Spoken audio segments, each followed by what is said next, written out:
Մարդիկ հիմա ապրում են մոտարպես 2 անգամ ավելի լավ, եթե միջինով վերցնենք, որովհետև մեր մարդաշնչով հնան կրկնապատկվել է 2018 թվականից մինչև հիմա, ընդհանուր անցել մեր հարևանների հնայից մարդաշնչով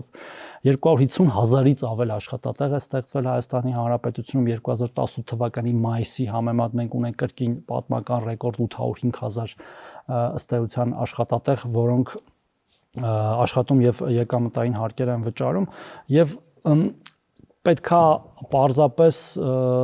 տենց երևի միայն իր ինտերվյուները նայես, որպեսզի այլ կարծիք ունենաս, որովհետեւ փողոցում, առօրյա կյանքում, մեր քաղաքներում, գյուղերում ամենուր լրիվ հակառակ պատկերն է, այո, մարդիկ ավելի լավ են ապրում, իհարկե մենք հեռու ենք այն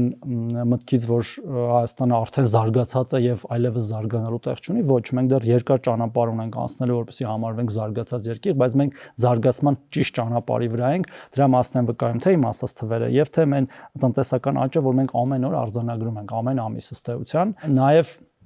մեր քաղաքացիները իրենց մաշկի վրա այդ ամեն ինչը զգում են, գիտեք, հիմա կարելի է պատմության խորքից ինչ որ տենց հայտարարություններ անել, ինքն էլ է անում, մյուս նախագահներն էլ են անում այդ ամեն ինչը, բայց դժվար է խաբել այսօր ապրող եւ իր